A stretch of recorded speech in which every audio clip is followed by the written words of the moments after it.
Salut la Bulls Nation, bienvenue sur French Bulls TV pour une vidéo où on va un petit peu développer l'actu des derniers jours du côté des Bulls.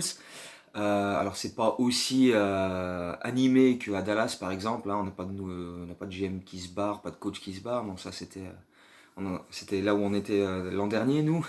Non, c'est un peu plus calme, mais il y a quand même pas mal de choses à dire. On va commencer par la tuile, puisque la semaine dernière on a appris la blessure et l'opération à l'épaule de Kobe White.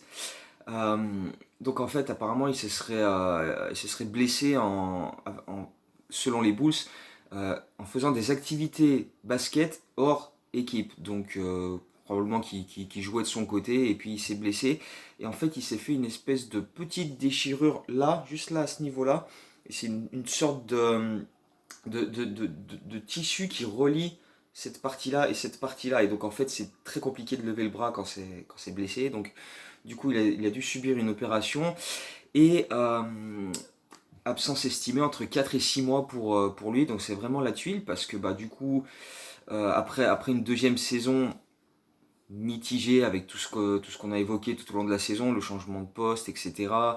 Euh, une fin de saison quand même bien meilleure où quand Zach LaVine était absent, il a repris confiance en son shoot, et il a retrouvé euh, les habitudes qu'il avait en première année de meilleurs shoots, une meilleure confiance en lui, une meilleure sélection de tirs.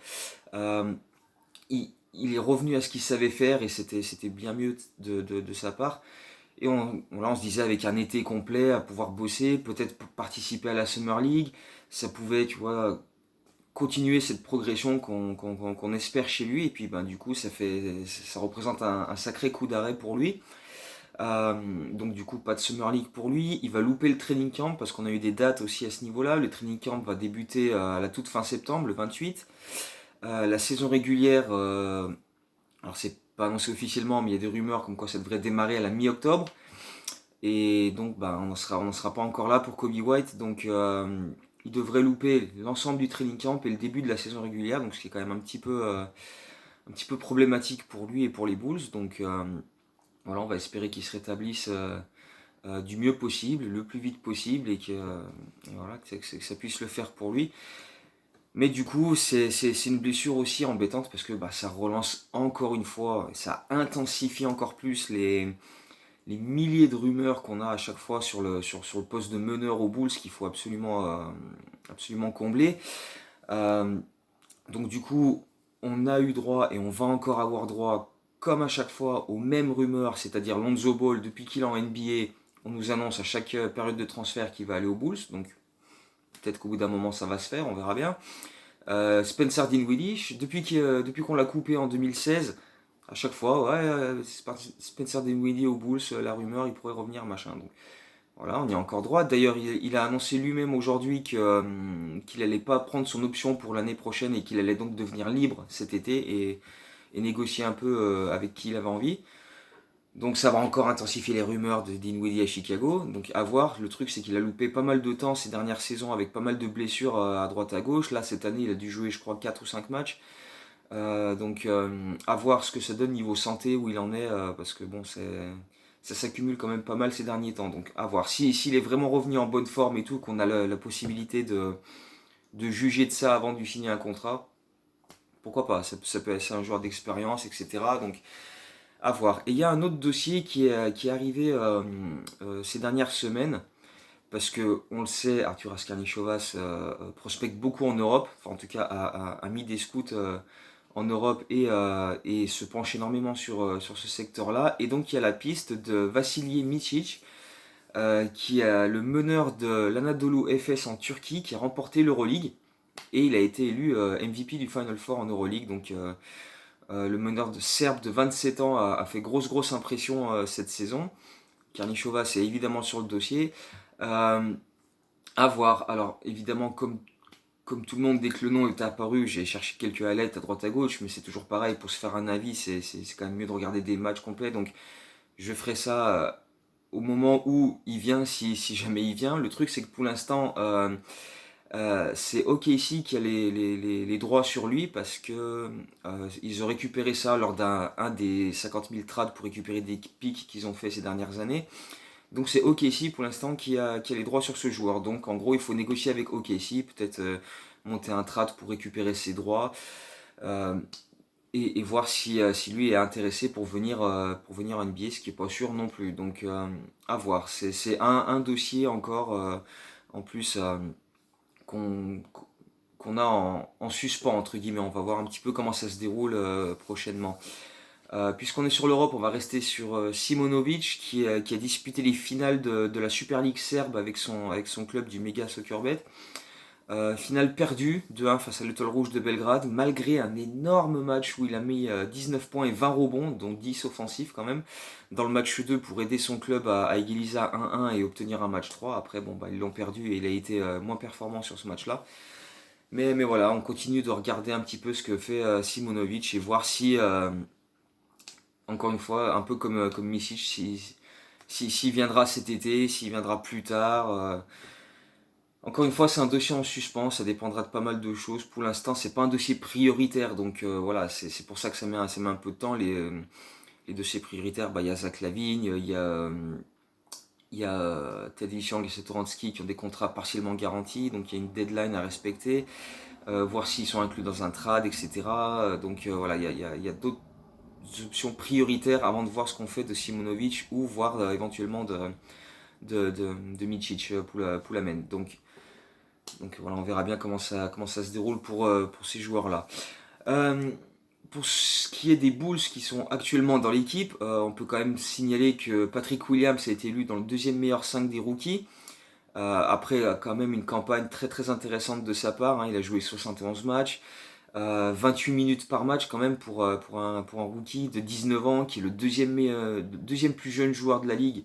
C'est pas mal du tout, 9,2 points, d'excellents pourcentages. Il était à pratiquement 49% au shoot et 39% à 3 points. Bon, alors certes, avec juste deux tentatives par match, mais voilà, donc voilà, très peu de shoot dans l'ensemble, mais des très très bons pourcentages. Donc c'est pour ça que tu te dis, tu aimerais bien en voir plus de sa part, qu'il se fasse un peu plus violence.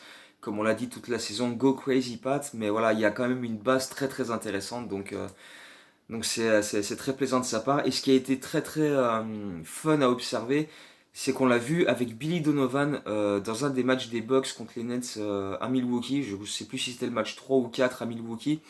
Mais les deux étaient voilà, l'un à côté de l'autre au match pour observer ça. Et je trouve ça très très intéressant. Alors je ne sais pas si ça vient de Billy Donovan qui lui a dit viens avec moi, on va voir le match. Ou, enfin, je ne sais pas comment ça s'est goupillé, mais je trouve ça vraiment vraiment euh, fun et intéressant d'aller voir ces joueurs-là, d'aller voir ce genre de match. En plus avec du public, voilà, s'imprégner de l'ambiance et puis analyser ce qui se passe sur le parquet, tel ou tel joueur. En plus c'est des mecs sur qui il a défendu dans la saison, il a défendu sur Giannis, il a défendu sur KD aussi, donc voilà, c'était, je trouve, voilà, décortiquer tout ça, voir comment, tu vois, en termes de progression, je trouve ça très très intéressant. Donc voilà, pourvu que ça dure pour lui, parce que voilà, on attend lui, de sa part un gros step-up aussi. Donc lui, pour le coup, sauf blessure, devrait jouer la Summer League. Hein, Kobe White pourra pas la faire, mais lui devrait y être. Summer League qui sera, oh, j'ai plus les dates en tête, mais enfin ouais, début août à Las Vegas. Donc ce sera pas mal à suivre pour lui, qui continue de bosser dans son coin. Et puis, ben voilà, on va se diriger tranquillement sur la loterie de la draft mardi soir. C'est Mark Eversley qui va représenter les Bulls, notre general manager, en espérant qu'on puisse accrocher ce top 4 miraculeux qui nous permettrait de garder notre pick. Sinon, il part à Orlando. On a 20,2% de chance de finir dans le top 4. Donc, on va croiser les doigts mardi soir et espérer qu'on récupère ce pic qui peut servir soit bah, pour garder le rookie, soit pour l'inclure dans un trade qui permettrait de récupérer un joueur plus confirmé, etc. À voir. À voir. Ça, on aura le temps de discuter de tout ça si jamais ça arrive. Probablement qu'il y aura une vidéo mercredi ou jeudi pour parler de ça si jamais mardi soir on est chanceux à la draft, enfin à la loterie et qu'on récupère un pick 4. On aura le temps de développer tout ça. Autre actu que je voulais énoncer un petit peu, le monde entier la semaine dernière a été bouleversé par l'histoire de Christian Eriksen qui s'est effondré en plein match. le même jour, on a appris qu'en Allemagne, Paul Zipser a fait une hémorragie cérébrale, l'ancien joueur des Bulls qui joue désormais au Bayern Munich. Donc il y a très très peu d'infos à ce niveau-là. Il a été opéré d'urgence évidemment. Apparemment ça s'est bien passé et il se remet doucement, il est encore à l'hôpital. Donc voilà, grosse pensée à lui, à cet ancien joueur des Bulls, le premier Allemand de l'histoire des Bulls. En espérant que voilà, ça se passe bien, qu'il puisse se remettre et voilà, retrouver les parquets assez rapidement. Donc voilà, c'est toujours des nouvelles un peu pénibles. Mais bon, voilà, apparemment, ça s'est bien terminé pour lui. Donc voilà, force à toi, Paul Zipser. Et puis on va terminer par le quiz, parce que voilà, pas mal de petites infos à droite à gauche, mais voilà, rien de bien concret jusqu'ici. Ça va s'accélérer dans les prochaines semaines. Déjà là, mardi soir, il y a la loterie. Ça va conditionner un petit peu la free agency, donc on verra bien ce que ça donne. Et puis donc le quiz, on n'avait pas fait de quiz dans la dernière vidéo, donc il n'y a pas de réponse à donner sur les dernières questions. De mémoire, hein. Sinon bah faudra me le dire et je les mettrai en commentaire. Mais donc là, comme je disais, Patrick Williams a été élu dans le deuxième meilleur 5 des rookies. Kobe White l'a été l'année dernière également. Avant eux, 6 autres joueurs dans l'histoire des Bulls ont été élus dans une deuxième meilleure équipe de rookies. Donc nommez les 6. Gros quiz bien compliqué. Indice, il y a pas mal d'intérieurs dans la liste. Et deuxième indice, les deuxièmes meilleurs 5 de rookies ont été mis en place à partir de 1989. Donc il n'y a pas besoin d'aller chercher dans les années 60-70. Avant ça, il n'y avait qu'un seul 5 de rookies. Donc voilà. Les deuxièmes meilleurs 5 de rookies, c'était à partir de 89. Et depuis, entre 89 et l'année dernière où Kobe White l'a été, 6 joueurs des Bulls ont été élus dans ce deuxième meilleur 5. Donc voilà.